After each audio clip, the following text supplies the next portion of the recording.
उसके बाद हमारा नेक्स्ट ग्रुप आ रहा था फुट नोट का। तो फुट नोट का यूज करके हम क्या कर सकते हैं, अपने डॉक्यूमेंट में फुट नोट और एंड नोट ऐड कर सकते हैं। फुट नोट मतलब होता है अगर मुझे अपने डॉक्यूमेंट में कुछ कुछ एडिशनल जानकारी है उसके बारे में कुछ भी इन्फॉर्मेशन डालना होगा, जैसे फॉर एग्जाम्पल के तौर पर मैं यहाँ से www का यूज कर लेता हूँ। अगर मुझे ये बताना था कि इसका फुल फॉर्म होता क्या है, तो मैं क्या करूंगा, सबसे पहले इसे सिलेक्ट करने के बाद हम जाएंगे इंसर्ट फुट नोट पे। तो यहाँ से एक एरिया आएगा, आप चाहो तो फुट नोट को फुटर एरिया पे डाल सकते थे, और मैं यहाँ से डाल देता हूँ जैसे वर्ल्ड वाइड वेब। यहाँ से आप चाहो तो ऐसा डाल सकते थे अपने अकॉर्डिंग।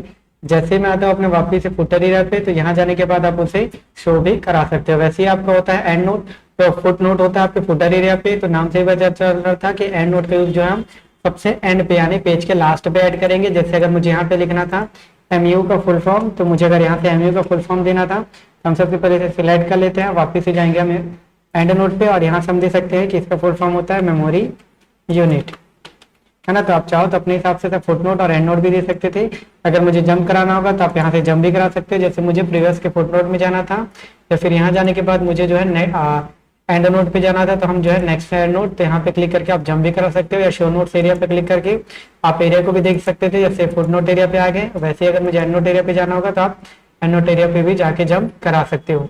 फिर नेक्स्ट ऑप्शन हमारा आता साइटेशन का। तो साइटेशन हम कैसे ऐड करेंगे, तो अगर मुझे अपने डॉक्यूमेंट में साइटेशन या अपने डॉक्यूमेंट से रिलेटेड कोई भी इन्फॉर्मेशन डालना होगा तो हम जो है साइटेशन का यूज करेंगे। फॉर एग्जांपल के तौर पे अगर मुझे यहाँ पे कोई साइटेशन ऐड करना था तो हम सबसे पहले जाएंगे insert citation, add a new source पे।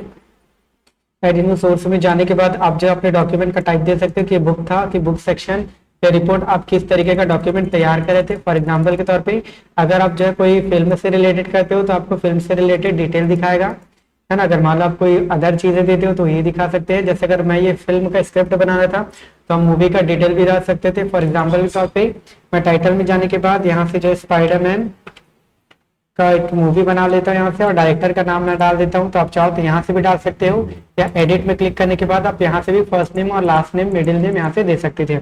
जैसे मैं यहाँ पे दे देता हूँ इसका नाम सैम, और यहाँ से लास्ट नेम दे देते हैं हम रायमी।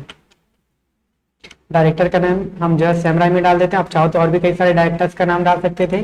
ओके पे क्लिक करने के बाद अगर आपको और भी डिटेल फिल करना था तो शो ऑल बिब्लियोग्राफी फील्ड पे क्लिक करके आप और भी डिटेल फिल कर सकते हो। जैसे फॉर एग्जाम्पल के तौर पे परफॉर्मर कौन था, तो मैं एडिट में जाने के बाद परफॉर्मर का नाम भी डाल देता हूँ। जैसे मैं यहाँ से डाल देता हूँ टॉबी, और यहाँ से डाल देता हूँ लास्ट नेम में मैक्वायर, टॉबी मैक्वायर, और यहाँ से मैं कर लेता हूँ ऐड। उसके बाद ओके पे क्लिक कर लेते हैं। वैसे ही चाहो तो और भी कई सारी डिटेल जो जो आपके पास होगा सारी चीजें डाल सकते हो। जैसे प्रोडक्शन कंपनी में मैं यहाँ से सोनी डाल लेता हूँ, और उसके बाद और भी कंट्री रीजन वगैरह अगर आपको डालना था तो प्रॉपर डिटेल डाल सकते हो। जैसे मैं यहाँ से डाल लेता हूँ न्यूयॉर्क, यहाँ से न्यूयॉर्क सिटी डाल लेता हूँ। और आप चाहो तो और भी कई सारे डिटेल वगैरह डाल सकते हैं। जैसे मीडियम आपका इंग्लिश था तो यहाँ से इंग्लिश डाल सकते हो, और मैं यहाँ से कर दूंगा ओके पे क्लिक। जैसे आप ओके पे क्लिक करोगे तो देखो यहाँ पे एक छोटा सा साइटेशन आ रहा था मैक्वायर के नाम से। अगर मुझे पूरा डिटेल फॉर्म में चाहिए तो हम इसे यहाँ से डिलीट कर लेते हैं, और हम जाएंगे बिब्लियोग्राफी में। बिब्लियोग्राफी में जाने के बाद आप इसमें से कोई भी सा ऑटोमेटिक यूज कर सकते हो। इंसर्ट में जाने के बाद मैनुअली भी इंसर्ट चाहो तो कर सकते हो। मैं कंट्रोल Z करके यहाँ से मैं ऑटोमेटिक उठा लेता हूँ यहाँ से ये वाला, तो आप प्रॉपर ऐसा ले सकते थे। उसके बाद नेक्स्ट ऑप्शन इसी में आ रहा था स्टाइल का, तो आप इसका स्टाइल भी चेंज कर सकते हो। जैसे मैं यहाँ से स्टाइल चेंज करूँ तो ये ज्यादा बेटर लग रहा था, Spiderman directed by Sam Raimi, produced by Sony, performed by Tobey Maguire. तो आप प्रॉपर चाहो तो यहाँ से स्टाइल को भी चेंज कर सकते थे।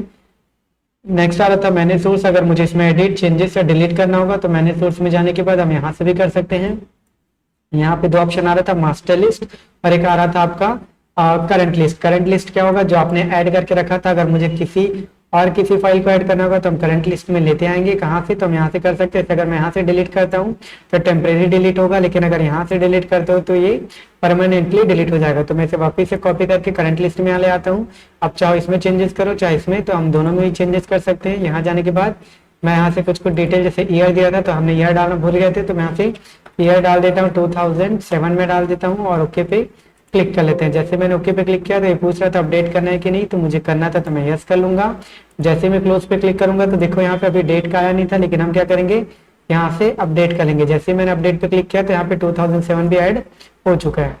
तो उसके बाद हमारा नेक्स्ट ऑप्शन आ रहा था कैप्शन का, तो हम चाहे तो अपने डॉक्यूमेंट में कैप्शन भी ऐड कर सकते हैं। जैसे फॉर एग्जाम्पल के तौर पे मैं अपने डॉक्यूमेंट के इस वाले हिस्से पे हूँ और मुझे यहाँ पे कोई पिक्चर वगैरह ऐड करना था, तो हम कैसे करेंगे, सबसे पहले आते हैं इंसर्ट में और यहाँ से मैं कोई भी सा एक क्लिप आर्ट उठा लेता हूँ और यहाँ से हम जो है एक क्लिप आर्ट उठा लेते हैं, गो पे क्लिक करके और मैं यहाँ से